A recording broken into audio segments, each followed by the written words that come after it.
Wow, friends, this is exciting news. President Biden has just made a big announcement that will affect millions of Americans, especially seniors and retirees. The Biden administration has unveiled the next steps it will be taking to slash high prices of healthcare. Analysts say this could save many low-income households thousands of dollars every year. My dearest friends, please make sure that you watch until the end of this video. Also, to say thank you for being part of this community. Tomorrow, which is Friday, I will be announcing several winners for the Walmart gift card giveaway. If you would like to enter these weekly giveaway, friends, please click and like several of my videos and then comment below the keyword of each video that you watch. The more videos that you comment on, friends, the greater your chances of winning these giveaways. So the U.S. will lead the world again in innovation across the board. These hubs all around the country will bring together private industry, higher education, state and local governments, tribes, and organized labor. Today we're announcing that 31 tech hubs spread across the entire company will be able to compete for up to $75 million each to accelerate and scale up their work. And I want to thank Majority Leader Chuck Schumer and Senator Todd Young, and Representative Joe Morelli and Susan Wild for their work to make this happen. Representatives from many of these hubs are in the screen behind me, and in front of me that's why I was starting to look to see whether they're still there. The work they're doing is transformational. For example, a tech hub in Wisconsin, they're going to bring together research labs, medical device manufacturers, and engineers. They're going to build technology that supports personalized medicine, like tests, treatments, and therapies specifically tailored to a patient's genetic code and medical records. And I believe it's going to save a lot of lives in the long run. Ohio, the largest concentration of rubber and plastic manufacturing in North America. In the Ohio hub, businesses and universities are going to come together to develop sustainable plastic and rubber technology that can be produced with fewer emissions and is able to be recycled and is biodegradable and is non-toxic, which is going to significantly impact on the environment. These hubs are also making sure workers get the skills they need to do these jobs. For example, the leadership of Majority Leader Schumer, a hub in upstate New York is going to support a workforce training program for New York's semiconductor industry, which, by the way, has seen tens of billions of dollars in new investment because of the Chips and Science Center. This hub will have a particular focus on training people from communities historically left behind, like women, people of color, to work in the semiconductor industry. The list goes on. We're doing this from coast to coast, and in the heartland, in red states and blue states, small towns, cities of all sizes. All this is part of my strategy to invest in America and invest in Americans. It's working. We're creating good jobs in communities all across the country, including places where for decades factories have been shut down, hollowed out when jobs moved overseas to find cheaper employment. Over the past few decades, these communities lost more than jobs. They lost their sense of dignity, of opportunity, sense of pride. We're going to change all that. Tech hubs are going to bring this work to where people live in communities all across America. The press has started to call my plan Bidenomics. Well, under Bidenomics, you don't have to leave home or your family to get a good job.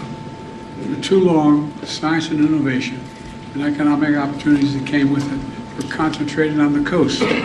As a country, we used to invest 2% of our gross domestic product in research and development. Now it's 0.7%. How can you lead the world when you no longer lead in research and development? My plan is to changing that. Under Bidenomics, we're going to make sure America's future is made in America. You know, it's leading to a manufacturing boom, attracting over $600 billion so far in private investment in American manufacturing and our clean energy future. For too long, we looked around the world to find, corporations looked around the world to find the cheapest employment and then imported the products they made, the foreign product. Now, we're creating American jobs and exporting American products. And that's good for everybody. These tech hubs will be transformational, and they're part of a long line of transformational investments we've made since I took office. And as a result, I truly believe this country is about to take off. Because for the first time in a long time, we're investing in America. And we're investing in American people. We're investing in our future.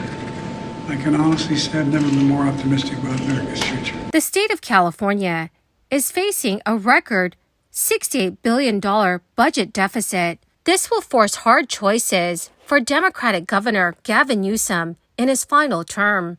The nation's most populous state has been struggling since last year because of the rising prices of most goods and services and how the United States government has been trying to control it. It is now much more expensive for Americans and businesses to borrow money, meaning fewer people are purchasing homes and fewer businesses are hiring workers. That is leading to fewer tax collections for the state. According to Yahoo News, a series of storms last winter have made the problem worse. The storms were so bad that state officials decided to give people and businesses more time to pay their taxes this year. Californians did not have to pay their 2022 taxes until November of this year. That meant Governor Newsom and the legislature had to come up with a budget over the summer without knowing how much money the state had to spend. The Legislative Analysis Office said tax collections were off by $26 billion. It is a major driver of the deficit. When combined with the economic slowdown California has been facing since last year, it leads to a predicted deficit of $68 billion. That is the largest deficit by dollars in the state history. California's current budget tops $300 billion, the largest by far of any U.S. state. Governor Newsom and the state legislature now must come up with a new plan to cover this deficit. Governor Newsom is in his second term. Growing budget deficits could threaten some of Newsom's accomplishments. This comes at a time when he is building his national profile that could lead to a run for president beyond 2024. California is still in a strong position to weather the deficit compared with previous years. For one thing, the state has more than $37 billion in various savings accounts.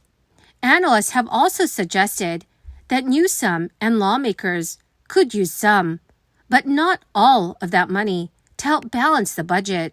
The economic downturn has had a greater impact in California than other states, mostly because of its size, and it relies heavily on taxes paid by the wealthy. The number of unemployed workers has risen by nearly 200,000 since last year.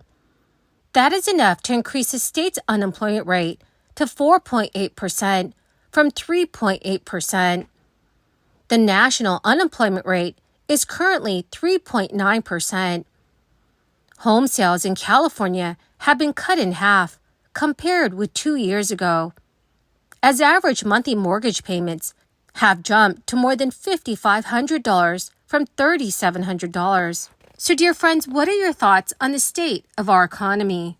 Please let me know what your thoughts are in the comment section below. The Biden administration also just opened the door to seizing the patents of certain costly medications from drug makers. This is a new push to slash high prescription prices and promote more pharmaceutical competition. Nearly 3 in 10 Americans struggle to pay for the prescriptions they need, and some research suggests that U.S. patients spend about $1,200 more per person on prescription medications than those in any other nation. The administration unveiled a framework outlining the factors that federal agencies should consider. This is to take patents for prescriptions and share them with other pharmaceutical companies if the public cannot reasonably access the medication. By doing so could lead to the development of lower-priced generic alternatives, which could cut into key companies' profits and reduce costs for patients. The administration's announcement comes as President Biden makes lowering U.S. prescription prices a key pillar of his healthcare agenda and re-election platform for 2024. The Biden administration has attempted to lower drug prices in other ways. This includes giving Medicare the power to negotiate the prescription prices for the first time ever. Well, my great and beautiful friends, that is the end of my daily stimulus update video for today. Thank you, dear friends, for being part of this community. Every Friday, I will be announcing several winners for the Walmart gift card giveaway. If you would like to enter these weekly giveaway, friends, please click and like several of my videos and then comment below the keyword of each video that you watch. The more videos that you comment on, friends, the greater your chances of winning these giveaways. Thank you, and have a wonderful and very blessed Thursday.